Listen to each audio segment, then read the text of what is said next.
Whispered secrets of a shattered age, I summon you, renew the sage! I'm Chris Spivey. And I'm Eddie Webb. And today on Journalists, we talk about Visionaries, Knights of the Magical Light.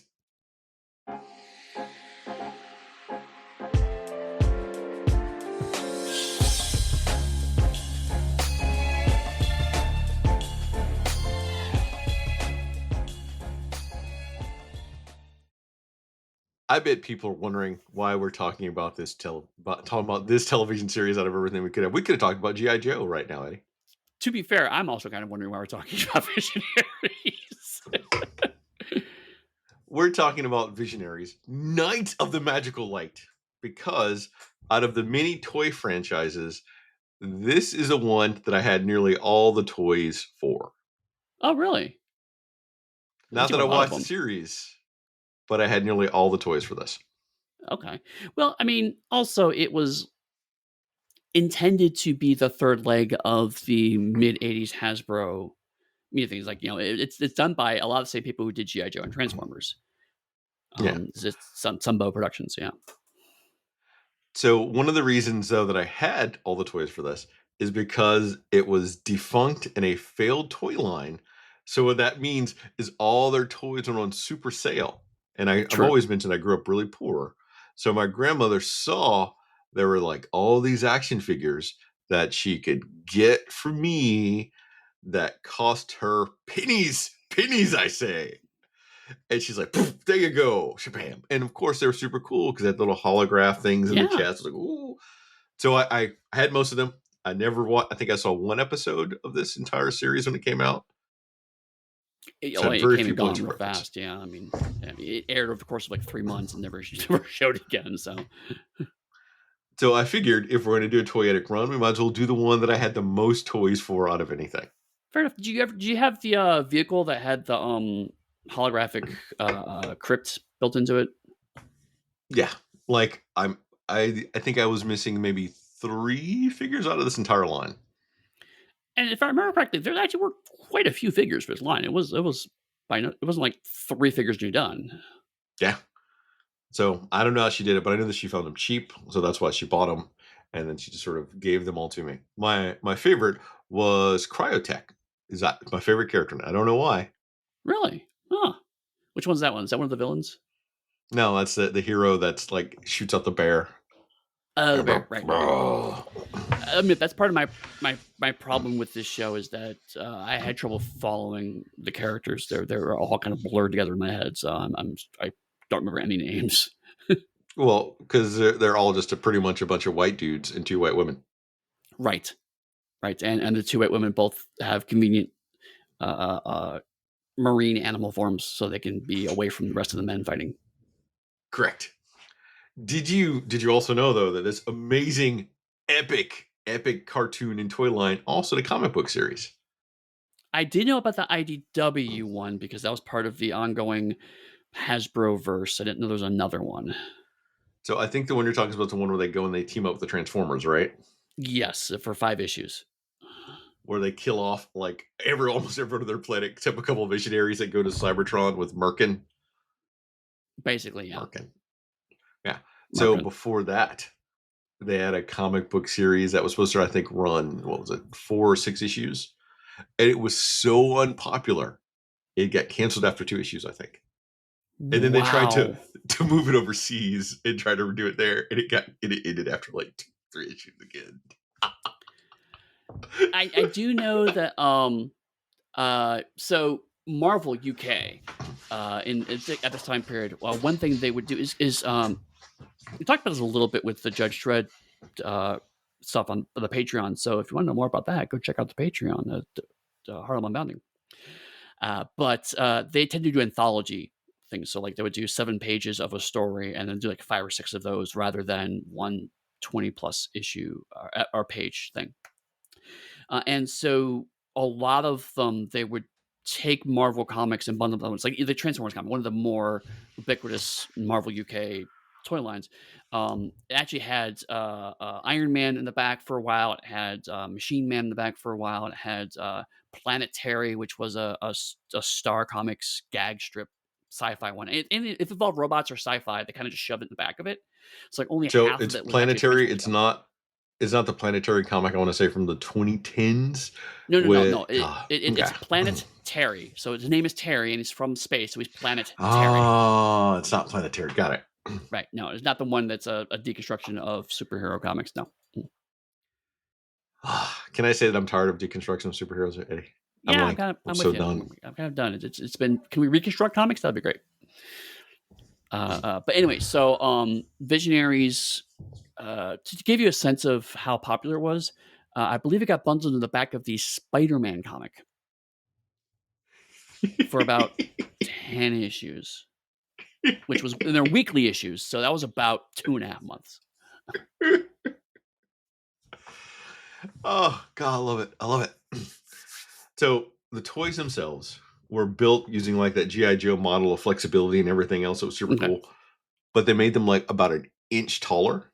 Oh, so actually, what's not counting the stabs or anything? They actually were just genuinely taller. Yeah. So then you couldn't put you couldn't put Visionaries in GI Joe toys and tanks and stuff. So you have to Ah, that go. dick move. So parents have to buy like both sets of everything. That was like the Right. big plan to get the money. It Which is backfired. funny because the conceit of the show, there theoretically the Visionaries could in fact pilot modern day vehicles. Yes, 100% should have been able to, but they purposely built them a little off size, so then people would have to buy both J. Joes, they have to buy Visionaries, and then they have to buy like the vehicles for them each, and have a big, huge money making scheme. Boo, boo. How good were the holograms? Because I know that was the big shtick. I remember they start off cool, but then they get less cool the older they get. Mm, And okay. if I remember right too, like the chests themselves were like a little thing that you could slot in and slot out, so you could take out the hologram, and they Oh, just have neat. like a empty breastplate essentially. It Nice. was I like a didn't know little that button that actually. clipped in. Huh. Super That's actually cool. really cool. I know they had the staves, which had a big hologram on them. And so they even from the initial like art design, from I know now, I think from the initial art design that you see in the advertisement, they altered how they actually looked because the staffs were too flexible and they would break too easily. So it's a whole thing. Uh, so they made them And at the thicker. time, I think was it Tonka had their own release an opposing line of holograph based toys. I think they're called like the Supernaturals or something spooky and scary, where Mm, they had their own holographic things to them and other little tidbits to mm-hmm. oppose Visionaries too to try to like take some of the sales. But the Supernatural line didn't have a cartoon or anything, so it wasn't super successful. It did undercut the already bad Visionary sales. Right. Wow. Yeah, that weird period of time where everyone thought holo- foil holograms were gonna be like the cool new thing. But the well, these weren't like stickers though. These were like actual little hologram things or plastic. Later releases, I think they removed that holographic image and put like little foil stickers in it. Oh, okay. So like it had the like proper three dimensionality when you look at it, not the Yeah. lenticular. It kind of looks 3D maybe. No, these were like the real deal. That's also why they were usually more expensive, which then price them out until they weren't Oh, popular, and then they just become a discount item to get them out of the stores. right, right, right. And they didn't make Cool. the two female characters, which they seem to never Of do for course any not. action figures. Now that we're doing this No, run, no. That's GI Joe is one of the few toy lines that actually did make the female characters. the whole reason is I had the toys and I want to talk about it, and it made me excited that I could talk about it. Well, cool. Eddie looks So unamused by this entire conversation. sorry, no, I was something else got. I was reading something on the sheet. No, I mean I genuinely had no knowledge of them. I mean, I read the IDW comic, and once I don't understand any of these references, and then so this is the first time I've seen the show. I've seen pictures and ads for the Visionary toys, but never actually held one in hand. So this is all new to me. Oh, This I is, love it. This is my favorite part when we do this, and it's something you have not had any real exposure to. All right. Do you want to jump into it, or is there anything else you want to yeah, talk about? no, that's good. You know more than I do at this point, so let's go into it. Season 1, Episode 1. The Age of Magic begins. When the planet Primus, three suns shift they cancel out the power of all electronics and battery-powered devices, forcing the inhabitants to restart society as an archaic, medieval, Shakespearean-style place. A mysterious olden wizard named Marken approaches many knights, including Darkstorm, a lord who has been trying to seize control of the land of New Varlek, and Leoric, the prince slash ruler, defending it, offering them the chance to receive vast magical powers if they can survive the climb up the Iron Mountain and it to his perilous shrine. God, I'm thinking about Tolkien a lot here. Shire. Uh, I I have Tolkien on the brain. I think we need to cover Tolkien at this point. Yeah. After those who've remained and survived the test succeeds, Merlin dubs Leoric and his 6 followers, and Darkstorm and his 6, whom have already joined forces under his service, whole other story, the Visionaries, and empowers them with the ability to transform into animal totems based on their characteristics, personalities, and the whim of the animators.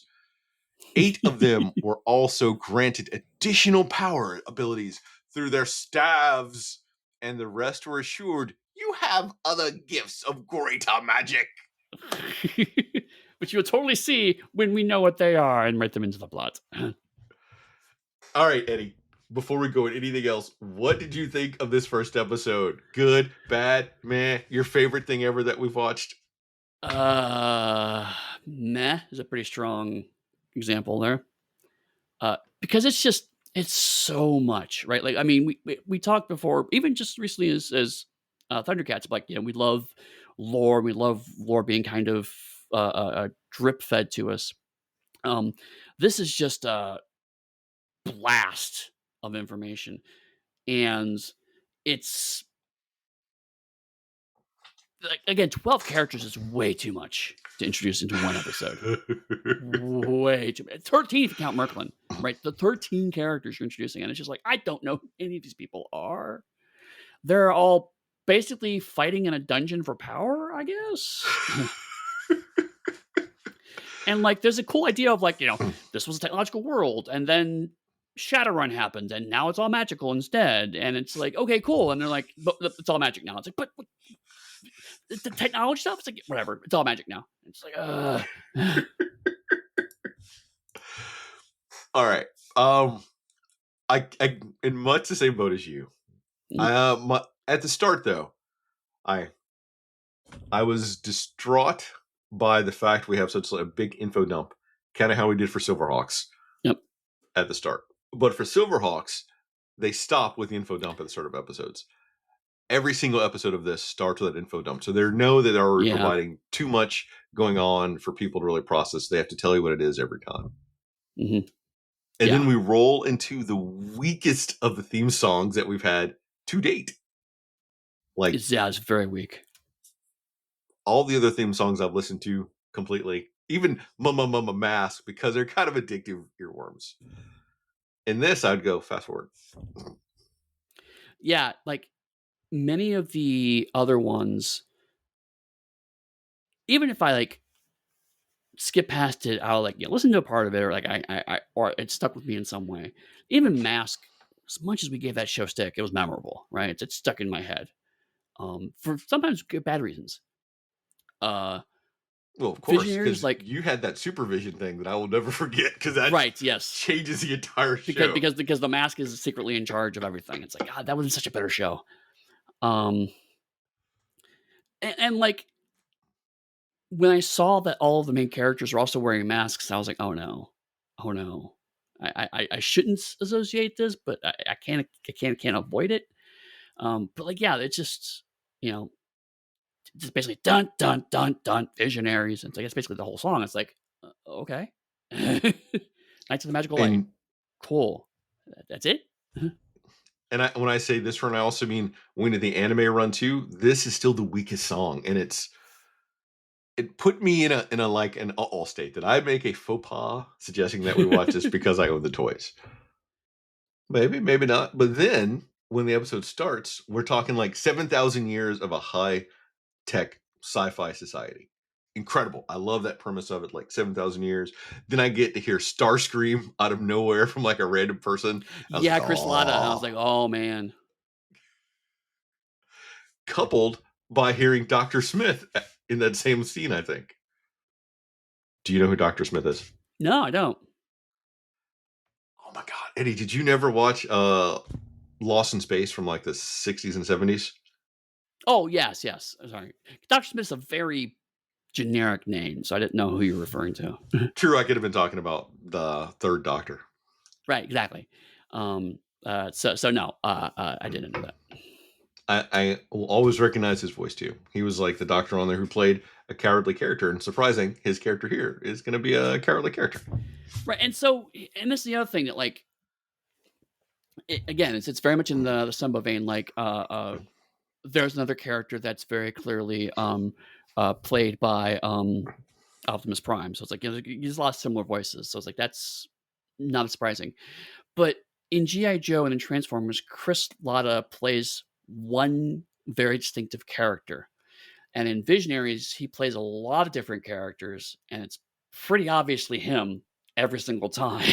So it's like, I love Chris Latta, but his voice doesn't flex a lot. He's playing himself in that distinctive voice. And so it's like, you give him, they gave him a villain character again. It's like, cool, great. He's great at villains. He's not a high ranking villain. So it's like, cool, he does that. But now he plays a few different characters. It's like, but we all know it's, and so it starts to break down a bit. It gave me vibes of like of Mask, where it's like these are all, you can tell it's like four people playing the characters, you know? True, but he only uses a Starscream voice for one character specifically, so that's a nice beat for it. Sure, but maybe it's just because I'm so familiar with Transformers, I'm so familiar with his voice cadence that I pulled out. I guess it's similar because like I also pretty quickly recognized I've forgotten his name, the guy who plays Optimus Prime. Um, but yeah, I recognized his acting voice too. So like some of these just actors I know very well. So it's like, oh, maybe that's the reason why for me. Maybe that's why I stood out more. Peter Cullen. Peter Cullen, thank you. I don't know. I don't know why I forgot that name. I was trying to differentiate between him and Megatron because I made that mistake once before. I was Right, like, no, it's is that Frank one? Welker. It's not Frank Welker. Although I've heard Frank Welker too, but Frank Welker's voice is very elastic. So it's like, as we pointed out, like Frank Welker played Scooter in GoBots, which is very different from Megatron, right? But Peter Cullen at one point in time is doing a voice that's pretty close to Optimus Prime, you know. So it's like I knew going in what kind of actors are going to be involved with this, so it may have been I was predisposed to hear that. Um, but the voice acting isn't bad by any stretch of the imagination. Yeah, It's quite and good.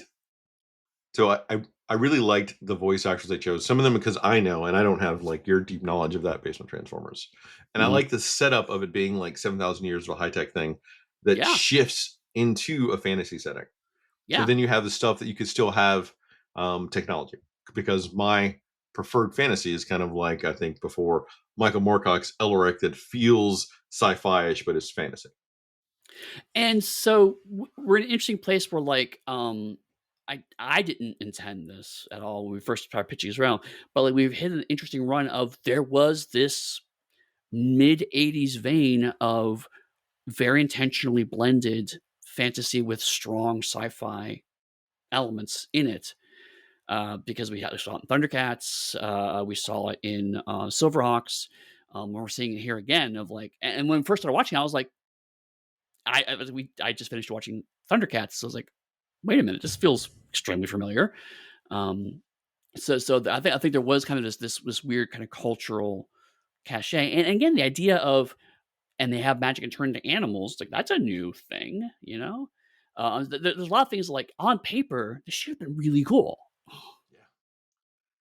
And for the episode itself, the shift between like the high tech to the medieval world, they're vague in the time frame for the first episode. So you feel that maybe it could have been like 100 years have gone by, but it's not. It's like a couple years because Yeah, you have characters who are there who are a police detective in the old world and now is speaking very Shakespearean and can turn into an animal. So right. That's about it. If this That's was like generations later, I could have totally bought this. But now it's like, apparently, when an EMP goes off and all of our technology goes down, we immediately start building castles. That's just our imperative is going to be we're going to build castles and start changing our English. It's like that's not how not how any of this works. so already though, like these points we're bringing up, I think are some of the initial problems they hit when they're trying to engage with kids, which Mhm. meant kids wouldn't potentially want to pick up the comics, they wouldn't want to get the toys, because you're creating barriers for their engagement for the series. Right. And what's frustrating is like you can see glimpses of cool ideas. Like uh when they first do the I forget the names of the factions, but the bad guys, the Darkstorm and his crew. Um they're hanging around the castle and you can see how they're trying to use roughly medieval level technology to replicate more modern conveniences Yeah. in kind of a almost like a Flintstones way. Flintstones do similar things, like they have like birds playing record players and whatnot. Not quite as comedic, but the same kind of vibe of like, how do we do modern technology but with ancient stuff? And it's like that could have been really cool, but it's just that one scene where that kind of happens. Otherwise, you're right. It's just basically vaguely Shakespearean bullshit. Yeah. And even when we go to Darkstorm and his castle, people are coming to him presenting inventions like a gerbil powered catapult or whatever that was. Right. And he's like, no, Ridiculous and funny. this is stupid. Which again was one of the high points of the episode of him just like complete villain trapdoor. Guy comes in with an invention and he's like, that's stupid, and trapdoors him, and then trapdoors somebody else because he thinks it's funny. And then it's like that's actually the most fun I had. And it's like that's awesome. I love this. This whole show should be like this. From what you've seen, do you think Merlkin is a good guy or a bad guy? We'll see it in this episode. It's something that comes up a bit later, but that's one thing that actually, again, I thought the show could have been cool about is that Merklin appears to be what we would call in D&D terms true neutral. It's the you're the 12 people who have embodied my goals the most. The fact that you're good or evil is completely irrelevant. Here's some magic. And when I first watched this, I thought, and then he's gonna fuck off. I thought I'm Yeah. giving you magic. No, he sticks around and he doesn't side with either side. And I'm like, that's interesting. It's like he will just as long as the 12 of them are doing whatever mage bullshit he needs them to do, he doesn't care which faction's doing it. And I'm like, that's actually kind of a cool setup that the show does not seem really interested in doing anything with. All right, so I'll hold that for a different beat, but I wanted to touch on that. And okay, because my thing is, he shows up at Darkstorms first, so he approaches the evil characters first to offer them magic to help with their war against like the good guys, which I thought was utterly fascinating. Because in most shows, he would have gone to the good guys, and the bad guys had a spy with the good guys and would have found out and then followed suit. But it doesn't work like that. So that's a nice shift in expectations. Yeah, there's I forgot how to phrase it. Like, it's such a bizarre status quo, but it does use a lot of structures to kind of go, okay, well, if it's this, this will probably happen, and it doesn't quite do that. But it's unfortunately not in a compelling way, right? It's kind of almost in a I don't want to say they like forgot to follow through because it seems like a lot of this was intentional, but there's no like you said earlier, there's no connective tissue. See, how It's do a we get bunch of here? great ideas. Yeah, exactly. It's exactly that. It's a bunch of great ideas that were just crammed into this episode, and also they had to make room for a bunch of fights. And A lot of so, fights. and certainly there's also some stuff like, okay, we got stuck with the toys. How do we make a mollusk cool? I don't fucking know. I mean, some of this stuff you can feel the show just kind of like going, oh boy, you're sneaky, I guess. Sure. Because it goes back to what you're saying. 12 primary characters are too many. Yeah. Like, Right. hands down. Again, especially off the back of Thundercats, where like each side had 4 characters, and it took 2 episodes to really fully introduce all 8 of those characters. Again, 9 if you count, like, the ghost dad. Um, but, like and Snarf, I suppose, is 10. But still, I mean, like, it takes time to introduce each of us. It gives them all space. The first 15 minutes of this is Merklin, Darkstorm, and Leoric, and then they cram the other 10 characters into the last 15 minutes of this episode. Yeah, which are all just primarily fight scenes and them trying to show off a characteristic that would then overlap with the animal that they want to give them. Mhm. Fascinatingly enough for me was that out of all these things, you have a magic world, you have magic, you have like science, you're in an alien world. They only gave one world specific creature, like their Vulcar or whatever it was, their planet, Yeah, whatever their equivalent of a vulture was, to one right. character. Everything else had standard stock Earth animals. Why? Like, this is a chance to totally go out there and make an entirely different thing. Then you could have made like a line of alien animal toys that you could have sold to kids. There are so many things they could have done, and they No, went totally. this I way. it's, and, like, there's some half stuff, like, the mollusk had these giant spikes on it, which is like, that's weird, and I don't know any mollusk that has punk rock Liberty Hawk on it, um, but you're right, most of the other ones are just shark, dolphin, beetle, and, because they had one that was clearly not that, it makes you question all the others. Yeah, Because if it's just been, "This is Earth, and something bad happens to Earth," that's the other thing, this is an alien planet. So why are they using very obviously Western European imagery? That's a whole separate conversation to have.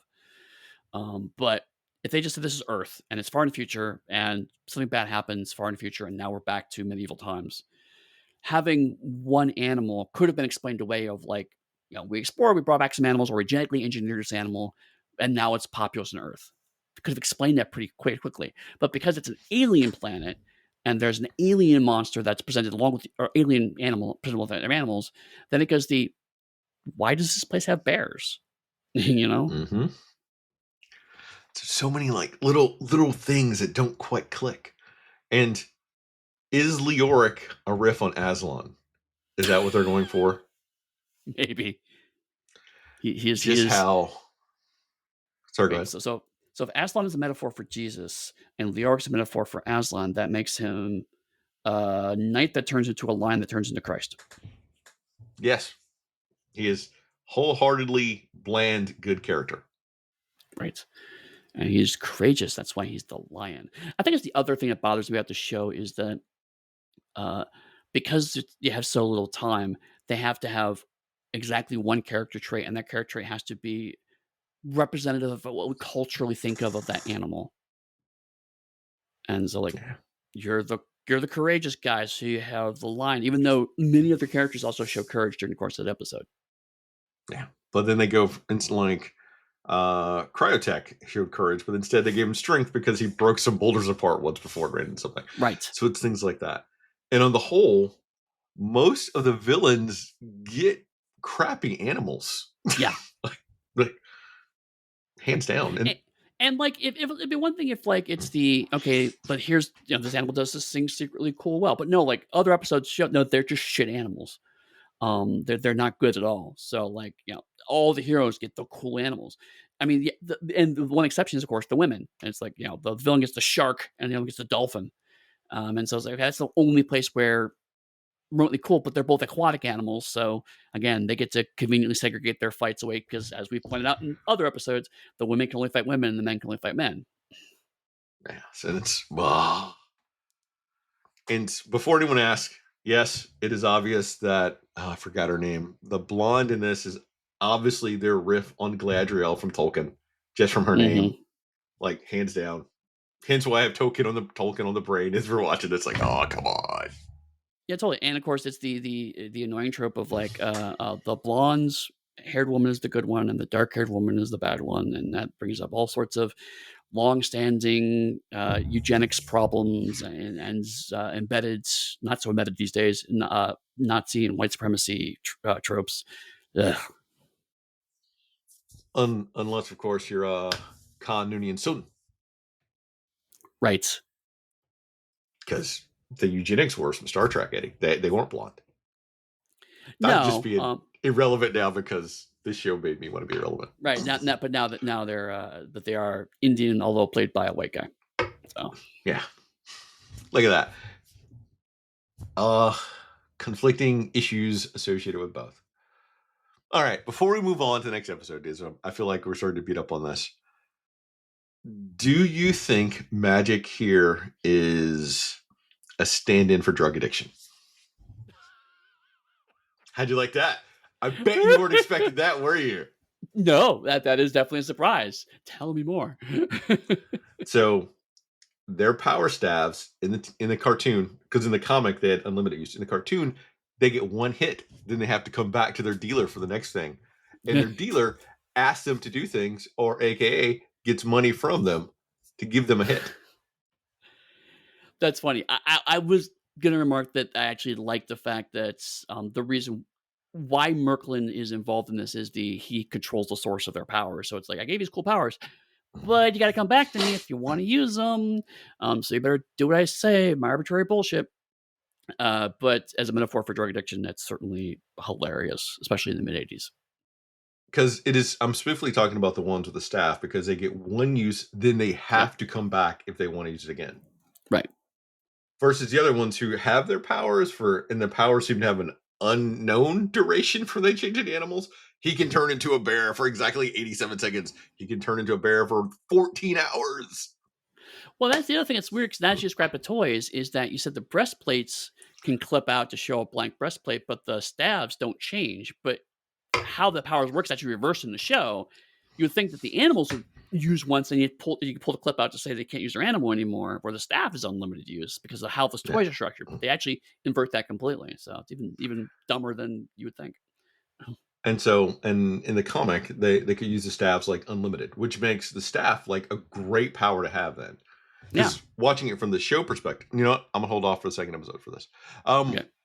my last entire thing on this is I love the very end of it where Darkstorm, the evil guy, says we should only use our powers for good in a truce. Do you agree, good Leoric? And Leoric says yes. And we get the beat after the good guys leave of him saying, he knows we're not going to uphold this truce, but he can't do anything because he has honor, and it is easier to be evil. That was a good line. And definitely the Darkling Lords are like, there's glimmers of interesting character there, but this is to a degree the same problem that even Transformers and GI Joe have, which is that the villains are just a little more interesting than the heroes. You know, Mm-hmm. Which you mentioning that is the same problem I think there was with Silverhawks, because the yeah, villains in that were exceptional, and the Hawks yes. themselves were okay. Whereas as Thundercats, there's a good balance. That all the characters are interesting. Yeah, and there was a balance even for Teenage Mutant Ninja Turtles. Yeah, true. Yeah. hmm Interesting. Anything else on the first episode before we move on? Yeah. Let's move on. Season 1, Episode 2, The Dark Hand of Treachery. Arzon is captured and has his power staff stolen by the Darkling Lords. While scrounging for metal so the rest of the new Varix Knights can be bound later, Mordrin and Recon discover their gift is to repower Prismos' vehicles. Between this and their other abilities, the Darkling Lord seize Witterquick and Cryotech and take their staffs. Cryotech gives Galadriel a chance to escape, and she warns the others after nosing that shark nearly to death. But the advice for what to do from the Owl of Wisdom of Leoric's staff is enigmatic. The Darkling Lord attacks Leoric's castle and captures the other knights, steals their staves, and strips Farrell of his wolf totem. And the Dark Storm blackmails the new Vulcarians into serving him after aging one of them who defies him. Yeah, the villains are just more interesting.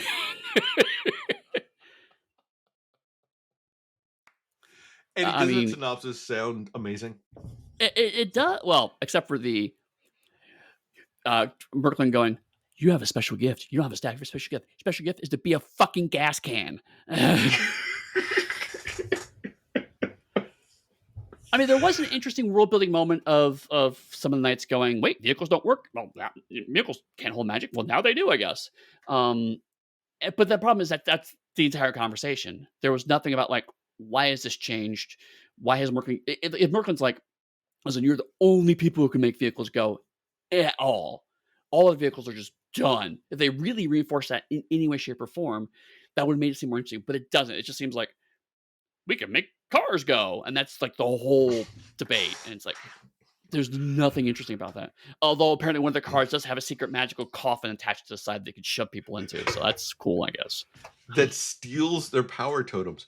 How did how did they discover that? The instruction manual, obviously. There are obviously no manuals associated with these. We know that. And Eddie, who during the technological age would have built a device to steal a magical totem from someone in a world that doesn't have magic? There's one guy, who's like in his lab going, "They thought it'd be crazy, but I know that someday this would be necessary." No, So, the only thing I can think well, of is that Darkstorm basically said, "Okay, cool." Off screen is like, "Got this vehicle. Okay, what does this department do? We don't know. I'm gonna start shoving my minions in there and seeing what happens." Oh, cool! Steals a totem. All right, cool. Well, you have a beetle totem. Someone cares about you. You go over there and figure that shit out while I get the actual good guys over here and shove them into this. None of that is on screen, but that's in my head. and based purely on the cartoon, though, if I had to have my choice of being able to power vehicles or having a one-use staff that I had to go back to get a hit from, I would want to be able to power vehicles because that is awesome. Well, again, like the show undercuts it, but if you think it through, being able to power vehicles endlessly and having your vehicle the ability to steal powers from other people is actually a really cool set of abilities. But Yeah. even the show is like, I guess vehicles can go down. It's like you're missing the whole I can steal other people's totems part of the equation here. Yeah, but that would like that's I think that's something they should not have written into the show because that is a hard conceit to deal with until they just actively ignore it, which then makes it problematic because then it's not ignored, but it's not implemented. Bah. Right, exactly. And there's very clear we got to get the toy and vibe to all of this, because the other piece I noticed in this episode is that because I was with you in episode one of like the Darkling Lords animals are just rubbish, nearly top to bottom, but their staves are actually better powers Yeah. because like they can make the power to break things apart and the power to remove things, and the other one's like I have the power to give me a clue because the game master can tell me what's going on. Uh, so it's like the heroes have better animal totems but shit staves, and the villains have better staves but shit animal tokens. The problem is again they only have one use, so the villains are going to ultimately lose because they only get one shot powers, whereas the villains or the heroes have better animal totems that always work. Yeah. Which although if you're playing a game, which all right, we keep dancing around it. I'm gonna go ahead and say it. I think I have notes somewhere else though. Is that Merkin here is a game master who Yes, has two different groups of players, and he's just decided to two different shove them groups of together. players he was running campaigns for somewhere else, but realized I only have one day to run a game, so I'm going to smash these two groups together and run just one campaign once a month instead of like two campaigns on different days a month. Right, and one campaign is all people who said we're going to play neutral and evil characters, and one campaign is entirely paladins. And the game Yep. master's like, yeah, whatever, we'll just throw them all together. And it's like, what? And that becomes more and more painfully obvious the more of these episodes we watch because, spoiler, they get to the point where they literally just start working together and bickering like they're on the same team. Right.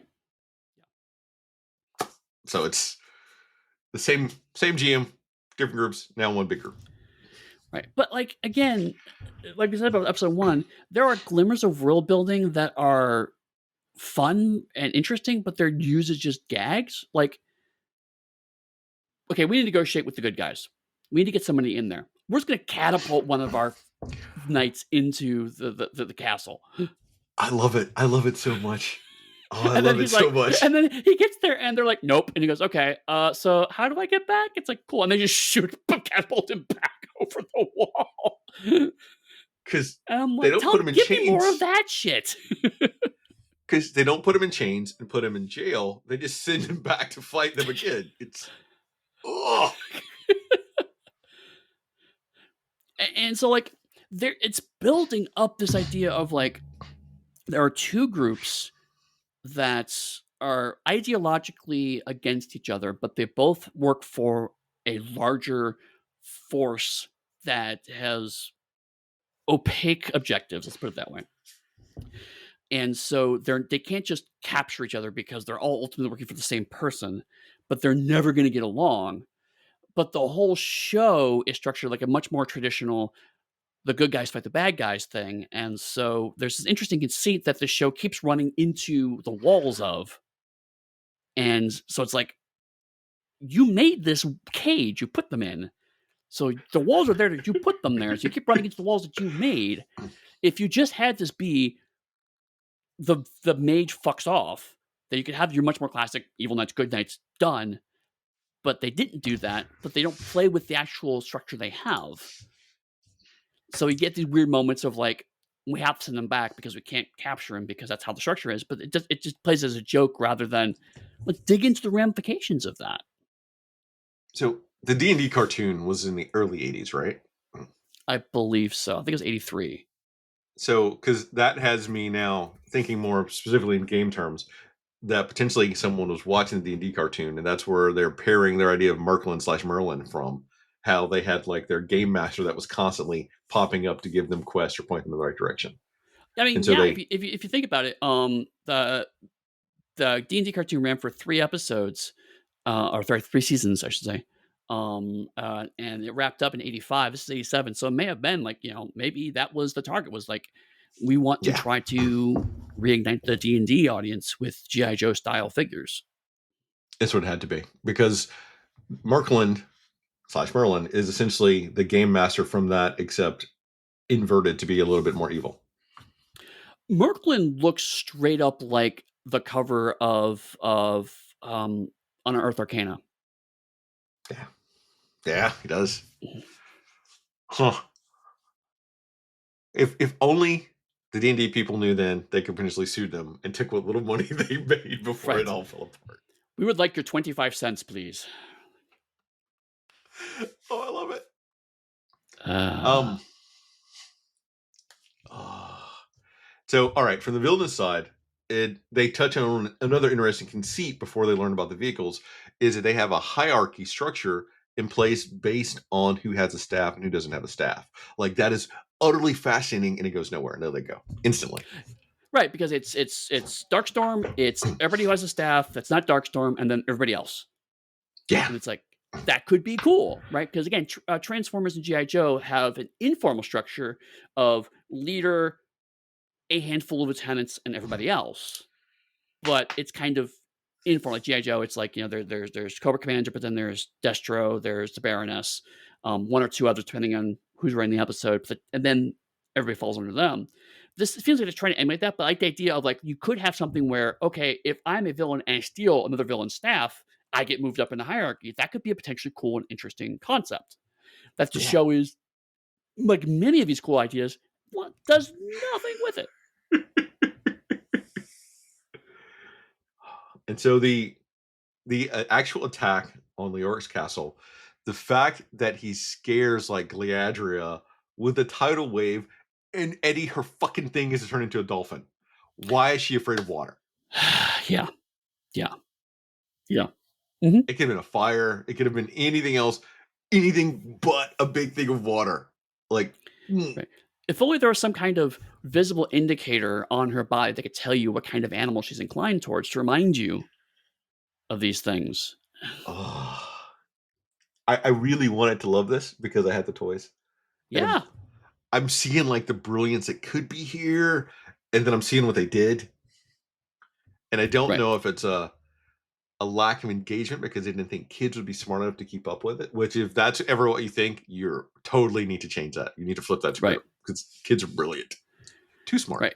Um, So if I had to guess, right, I think there may be a couple of factors here. Because one, both G.I. Joe and Transformers started with an initial season of like 13 to 16 episodes. and then they got a second season, which bulked it out to 65. Because what Sunbow did, which was smart for the time, is that they initially had them as a Saturday morning cartoon, run for 13 weeks.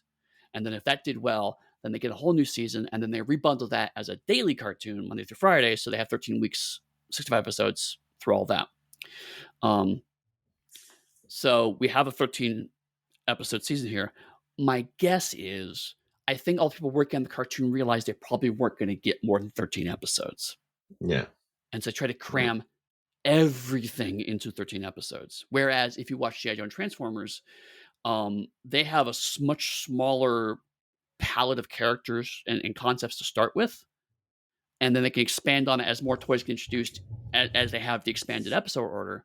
I think Hasbro said, here's 75 million toys, sell them all now in 13 episodes.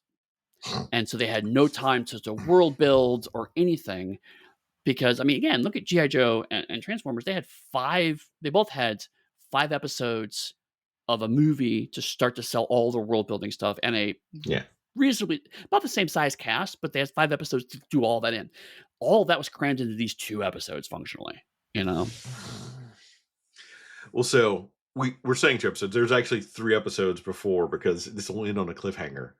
But Well, I didn't want sure. us to go and watch 3 episodes of it start and then one another. I wanted to like Well, spread it sure. out a No, little bit. I mean, I'm sure there were 5 episodes, but like, it's very clear that they were trying to cram it all into these. Unless something I got you. radical happens that we don't see in the other 2 episodes we watch, they introduce all the concepts we need to know in these 2 episodes, and frankly, in the first episode. And it is funny though to see that their Sindar, their Solomon Grundy like character, will stop using his superpower to attacking someone to save a kitten.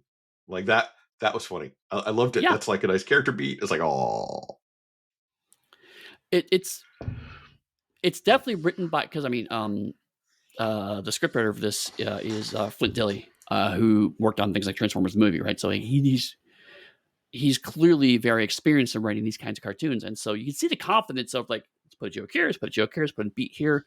It's just everything is so rushed and muddled that all you can do is go, well, this is a cool moment, but everything I couldn't.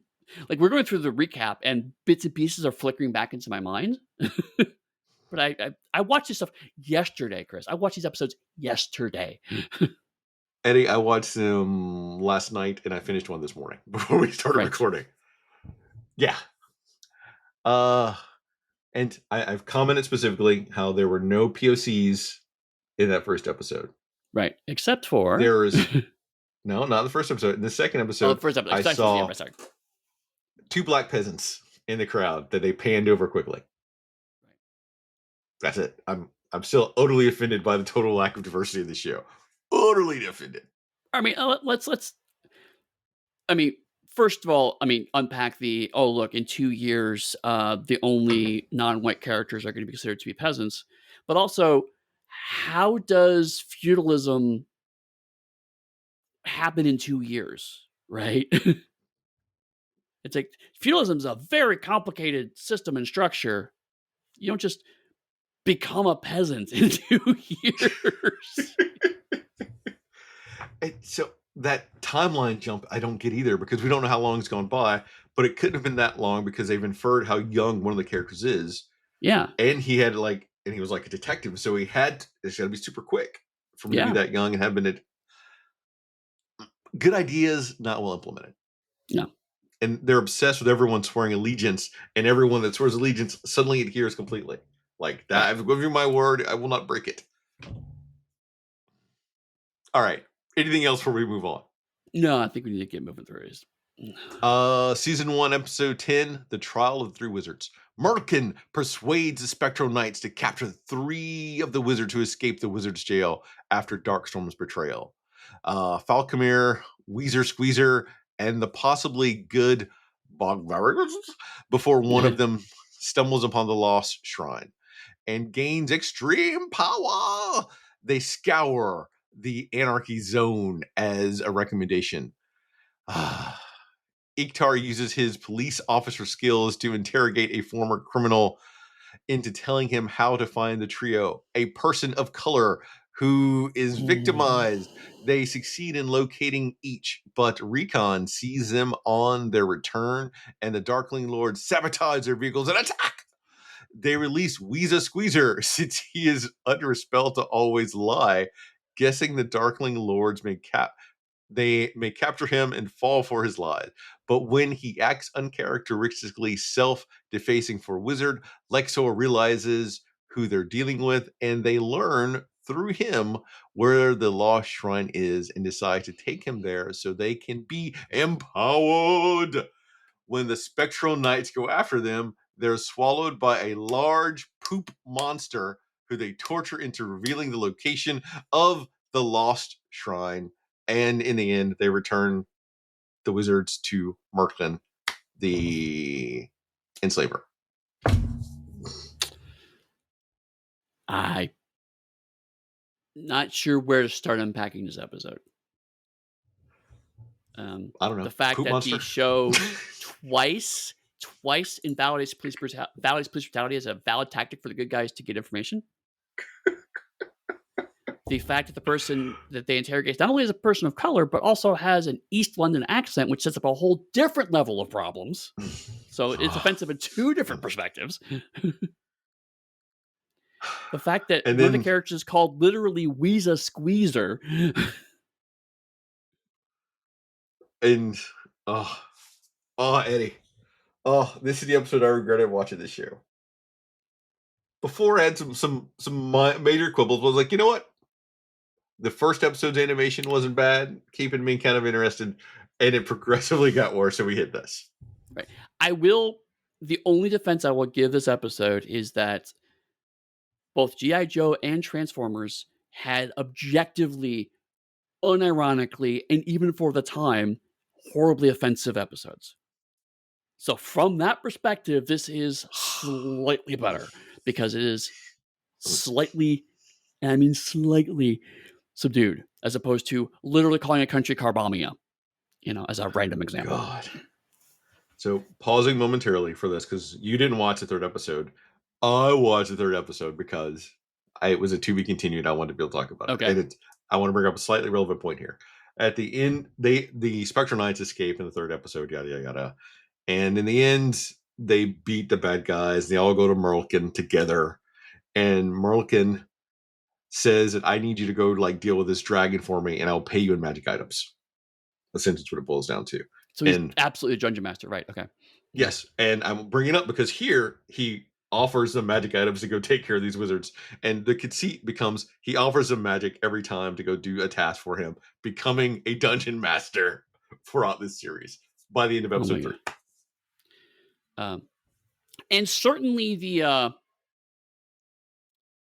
the character who only lies, uh, uh, is very much a D. It's not quite a D&D trope, but certainly it's walking up there. The tree with the fucking lever, however, is absolutely a D&D bullshit nonsense. Oh, I loved it. Oh, I love that part. I'm sorry. That tree looks weird. It. Ka-chunk. I'm gonna say Villeneuve, the director from Blade Runner 2049, watched this and thought, you know what? If I put a tree in the middle of an area that has no trees, no one will know that that's where Rachel's body is buried, and no one knows that's where a secret catacomb is going to be to lead you to the lost shrine. Oh my god.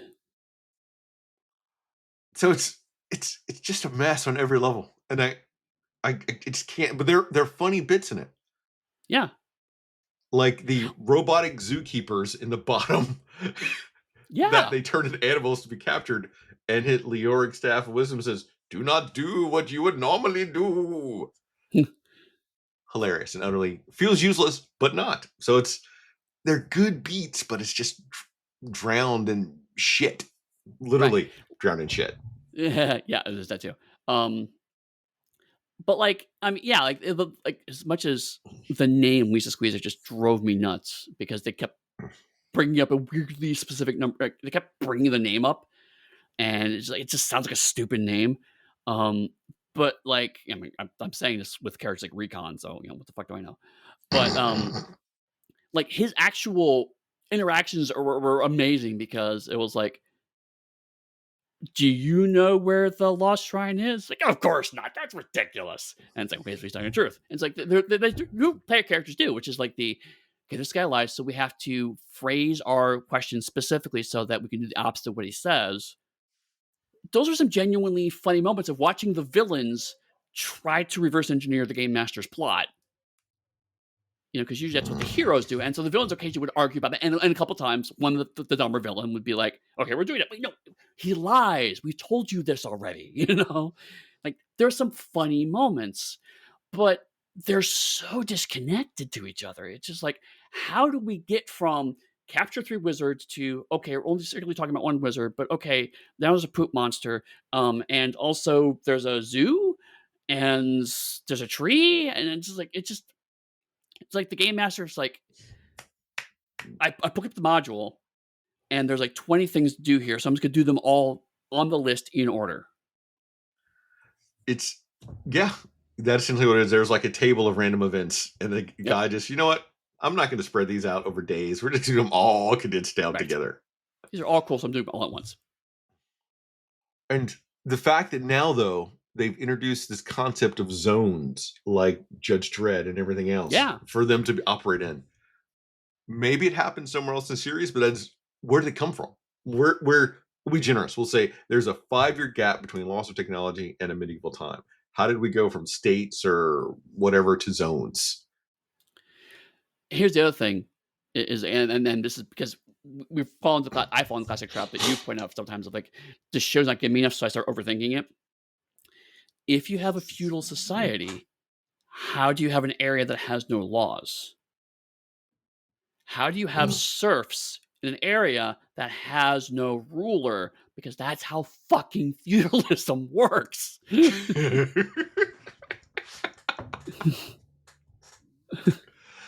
Ah,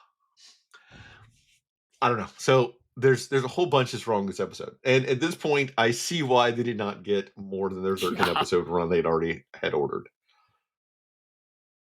Is there anything else you could talk about this? Well, you know what? The one beat I did like is there's that one good wizard who you know is going to be a good wizard that passed the Right. test and has a secret evil cult. So like that's a great plot hook for season 2. Yeah. Yeah. Um, but it's such a throwaway bit. And again, like the idea, there are robots trapped underneath that secretly can, try to capture animals. It's like the first glimmer we see of this is a previously technological world. Aside from the vehicle toy thing, it's like, there's really cool potential here. But again, the show's trying to do so much that this stuff just happens rapid fire. Anything else before we move on? No, let's cap this all off. The last episode ever of Visionaries. So in in our last recording, I specifically mentioned there's a gag in here for Eddy. What I didn't know when I was going through the things is I accidentally wrote season 1 episode 13 The Sorcerer Squared because I was pulling my information from somewhere else, and that's not right. Oh, Season 1 episode 13 is Dawn of the Sun Imps. I did And watch I that had one. watched the Sorcerer Squared episode and I Oh, wrote some stuff and I was like, wait a second. Eddy sent me like a GIF making fun of one of the episodes. I was like, I have not seen that episode. So I went back and I double checked. I was like, fuck, I gotta watch another episode of this goddamn show. Fuck you, Eddy Webb. Fuck you. So I had watched the one about a dance, and this actually episode 11 is one of the better episodes. Side oh of interest, in man. case you're curious, Oh no, I because watched Dawn of the Sun Imps. they throw Crytek into like their power chamber that steals things, but he pulls in one of them and they reverse the polarity flow essentially. And Crytek Ah, gets both powers. So he has like that alien vulture and a bear, and he has multiple personalities for which one takes over. And he steals that's actually kind staffs. of cool. Yes, he like steals staffs, and he steals like some bad guy staff, some good guy staff. He tries to go back to like his town. It's a whole thing. They have to capture it. So a decent episode, the best one I saw out of all these, and we're not talking about it. Instead, we're talking about Dawn of the Sun Imps. Jesus fuck. learning that a tomb imprisoning a bunch of mischievous imps has been exposed, Marlekin sends the Visionaries to rebury it. But Lexor tricks Sindar into freeing the creatures, who proceeds to wreak havoc on both factions. The Spectral Knight and the Darkling Lords are forced to work together in order to recapture the imps and return them to their tomb. Shabam! The final episode of The Visionaries is epically shit. Yes, and to in case people were curious, the image of this I sent Chris was Leoric had turned into a lion, and then one of the imps had control of cats and was just riding Leoric around in lion form, like he stole someone's car. And I I was at that very. point, I was like, "What the actual fuck is this show?" Are you saying he low jacked Leoric? He did. Leorjacked.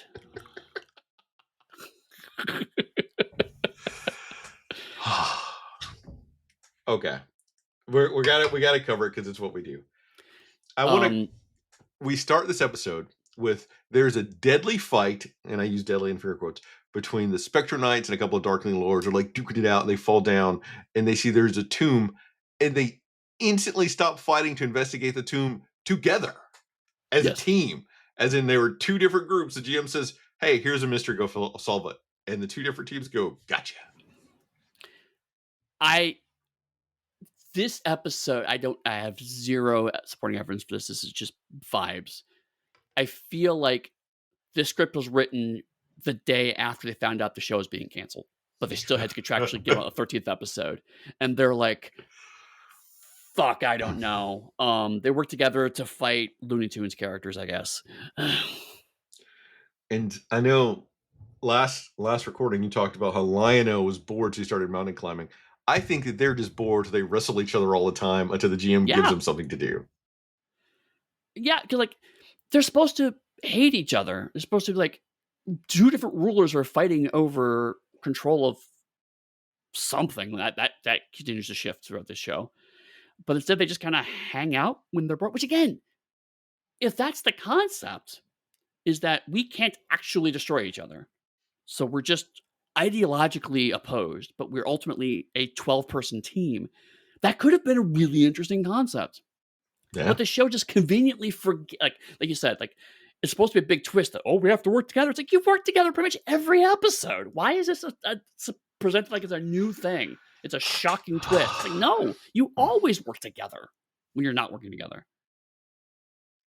So I don't really know what to say about this episode other than someone loved Bugs Bunny and the Looney Tunes, how you mentioned, and they said, "Hey, we only got one episode left. Why not introduce some Looney Tunes in a funny way?" There are some really creepy bits though, like the guy that grows hair and can control Darkstorm like a marionette. That's creepy if you think about it. Like Oh that's yeah, horrific. and also like weirdly specific. It's like the grow the hair on your hands, the hair on your feet, and I'm just like that's weirdly specific. Like as a kid, it would have been like that's creepy. As an adult, I'm going someone has a very specific kink.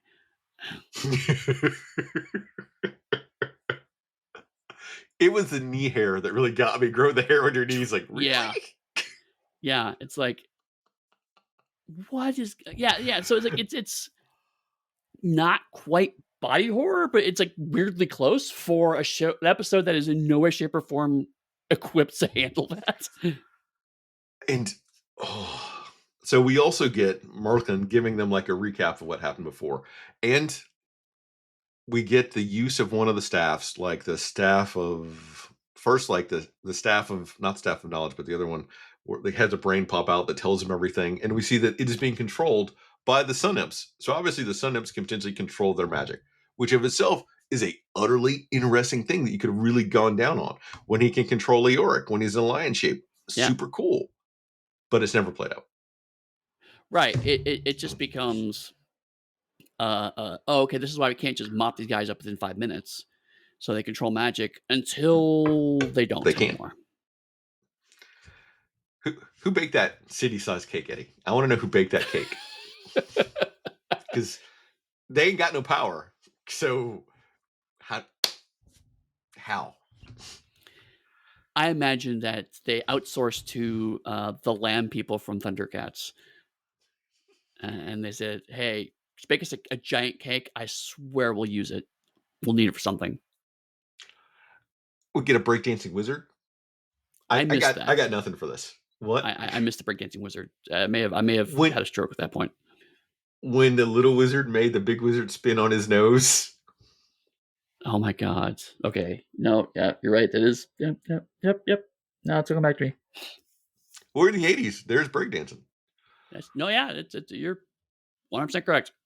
Somebody probably thought, you know what? I want to live forever. I know fame. Pop and lock. That joke is Uh, better than this whole episode. All right, I'm done. I got nothing else to say about Visionaries after that. so here's my recap of Visionaries.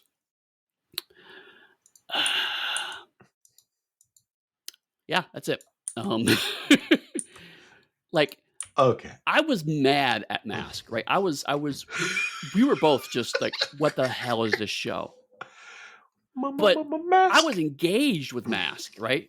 It was I hate watch at certain parts of it, and I still would go to my dying day being mad at T-Bob for all sorts of slights. But like this show just fell out of my head. It was bad and it was boring. Okay.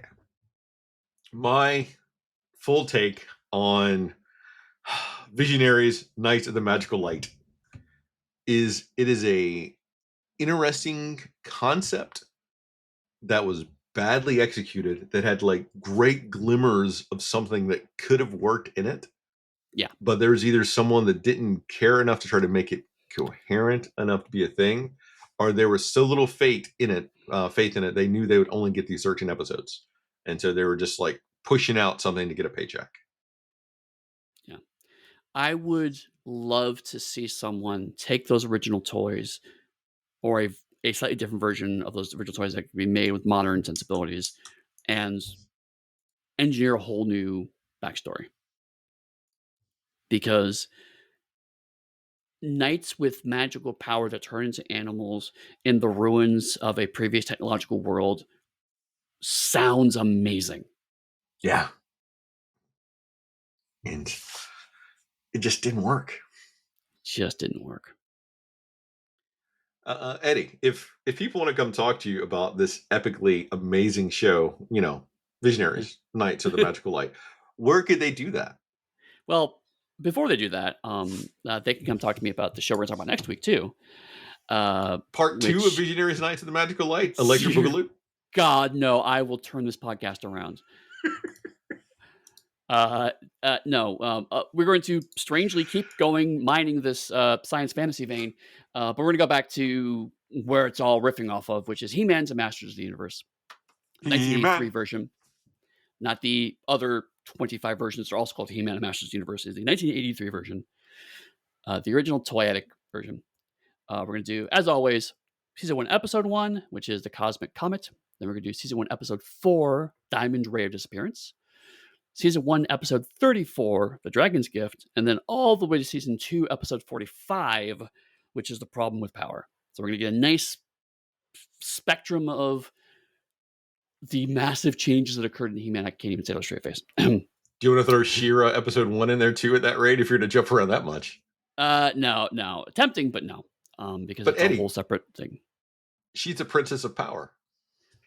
Also because the new She-Ra's infinitely better. So it's just a painful watch.